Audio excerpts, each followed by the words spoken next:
Ադրբեջանական լրատվամիջոցների տեղեկությունների համաձայն Բաքվի իշխանությունների ձեռնարկած ջանքերի արդյունքում հաջողվել է տապալել Իսրայելի խորհրդարանում Հայոց ցեղասպանության ճանաչման մասին բանաձևի քննարկումն ու ընդունումը։ Թեմային հետևել է Արտյոմ Երկանյանը։ Արտյոմ, ինչ կապ ունի Ադրբեջանը, չէ՞ որ բանաձևում դատապարտվում է ոչ թե Ադրբեջանում, այլ Թուրքիայում տեղի ունեցած ոճրագործությունը։ Հիշեցնեմ, մոտ 2 շաբաթ առաջ Իսրայելի կառավարությունը ընդունեց Հայոց ցեղասպանությունը ճանաչելու մասին որոշում եւ առաջարկեց խորհրդարանին Քնեսետին պաշտոնապես վավերացնել այն եւ օրենքի ուժ տալ այդ որոշմանը։ Ադրբեջանի իշխանությունները չափազանց կոշտ արձագանքեցին, պարզ է, Ադրբեջանը ամենաշատն էր տուժելու այս որոշումից, քանի որ փաստորեն կռիվ է իր երկու գլխավոր դաշնակիցների միջև եւ Ադրբեջանը ստիպված է լինելու կողմնորոշվել նրանցից մեկի օգտին։ Պարզ է, որ Թուրքիայի կողմը պետք է կողմնորոշվեր, արդյունքում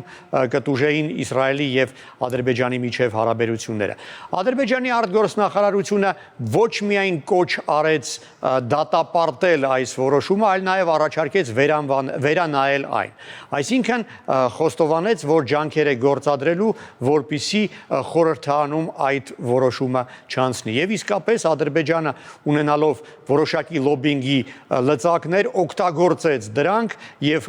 ակնհայտ է, որ ակտիվ ջանքեր էր գործադրում խորհրդարանում այդ բանաձևի ընդունումը տապալելու համար։ Եվ ահա երեկ եւ այսօր ադրբեջանական իշխանամետ մի շարք լրատվամիջոցներ տարածեցին տեղեկություն այն մասին, թե իրենց իբր հաջողվել է տապալել Քնեսետում հարցի քննարկումը։ Մասնավորապես Օքսու Ազե պարբերականը գրում է, որ ձեռնարկված ջանքերի արդյունքում հարցի քննարկումը կասեցվել է եւ խորհրդարանում դրա առաջխաղացում այլևս չի լինի։ Այսօր նույն տեղեկությունը տարածել է նաեւ Հակին Ազ պարբերականը, որը գրում է, որ process-ը արգելափակվել է եւ փաստորեն թաղվել է։ Եվ ադրբեջանական կողմը շնորհակալություն է հայտնում Երուսաղեմում իրենց աջակցություն ցուցաբերած բոլոր անձանց եւ քաղաքական ուժերին։ Դե իսկ մեզ առայժմ պետք է հասկանալ, արդյոք այս տեղեկությունը իրականությանը համապատասխանում է, թե սա հերթական քարոզչական հնարքն է, որը ինչ-որ այլ նպատակ է հետապնդում։ Իսկապես արժի հավատալ այս տեղեկություններին։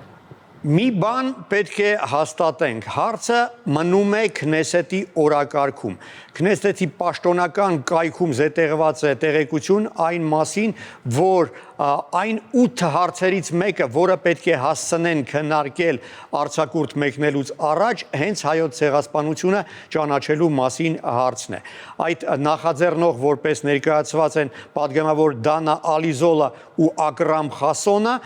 իսկ որպես զեկուցող պետք է հանդես գա արտգործնախարար Գեդեոն Սարը։ Հիշեցնեմ, սա ինչպես արդեն ասել էի, կառավարական նախաձեռնություն է, իշխող կոալիցիան դրական կոնսենսուս ունի հարցի վերաբերյալ եւ եթե բանը հասնի քննարկման եւ քվեարկության, կասկած չկա, որ հարցը կընդունվի։ Ամբողջ հարցը այն է, կհասցնեն արդյոք քվեարկության դնել, թե ոչ։ Բանն այն է, որ իսկապես Քնեսետում կան ուժեր, որոնք փորձում են այսպես անուղակի ձևով տապալել հարցի քննարկումը, պարզապես հնարքներ բանեցնելով։ Ինչպես ասացի, 8 հարց պետք է հասցնեն քննարկել, իսկ ժամանակը չափազանց սահմանափակ է։ Հուլիսի 16-ին Քնեսետը պետք է մեկնի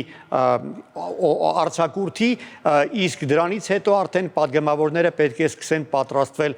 ընտրությունների։ Աշնանը հոկտեմբերին նոր ընտրություններ են։ Այսինքն ընդամենը 3 լիագումար նիստ է մնում, 2 շաբթի օրը, 3 շաբթի եւ 4 շաբթի օրերը եւ մեծ հարց է արդյոք կհասցնեն այս 3 օրերի ընթացքում 8 հարց քննարկել եւ քվեարկել։ Ծավալուն հարցեր են եւ իսկապես հաշվի առնելով այդ ծավալը հարցերի վստահ չեմ, որ դա իրատեսական նպատակ է։ Արտեմ, իսկ կարող ենք կռահել, թե ովքեր են օգնում Բաքվին տապալել Իսրայելի կառավարության այս նախաձեռնությունը։ Իսկապես կարող ենք, բանն այն է, որ երկու ուլտրաօրթոդոքսալ կուսակցություններ, ՇԱՍ-ը ու ԵԱՈՒԴ ԱՏՕՌ-ն բազմաթիվ մի քանի տասնյակ օրենսդրական փոփոխություններ են նախաձեռնել ընդամենը